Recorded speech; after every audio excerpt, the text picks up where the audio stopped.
Chief Dan Eggleston joins us now. Exciting because you just had this election. Now you're going to be coming into this role of second vice president, so congratulations. Thank you, thank you. What's the immediate feedback that you're getting from people at home, from other leaders?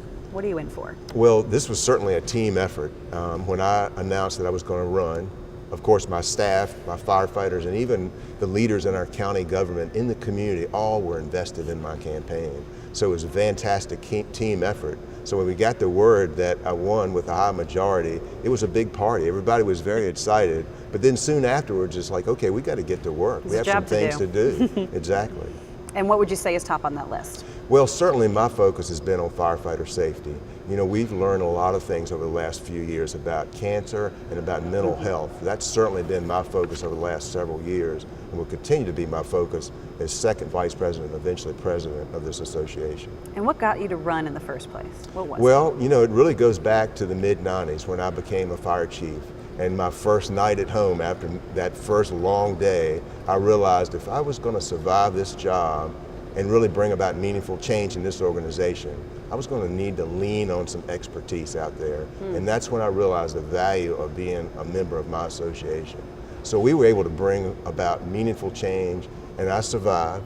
And I really truly understand the value of being a member of an association, all the resources that are available to us. And the board of directors, you're no stranger to that as well. Right. What would you say you learned from that experience? Well, I've been fortunate. I'm serving my 5th year as a member of the IAFC board, my 2nd term on the executive committee. So I have my finger on the pulse of the organization. So I know the governance, I know the issues, I know how we get things done, I know where the resources are. So I intend to use that knowledge and experience and really put it to good use as the president. So the IAFC organization is a useful tool from a lot of chiefs. That's what I've been hearing. So what would you say you're most looking forward to this week to pull out of this all year long? What does it mean to you? Well, you know, chiefs obviously come to this conference looking for solutions to their problems that they have.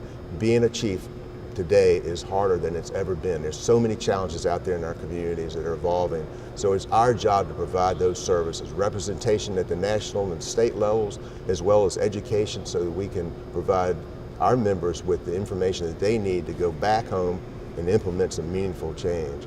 So it's our job to continue to stress that part as being a member of the IFC. Okay, and what would you say is the one tool when you first joined, you first became a part of this team, what would you say is the first tool that really stood out to you? I can't do my job without this. I need these guys. I think it's really about the networking of the many people that come to the conference who are members of the IFC and the resources that are available through the IFC. You know, it's our job to lead, educate, and serve. And if you think of that from a broad perspective, there's so many resources the IFC has out there for a fire chief.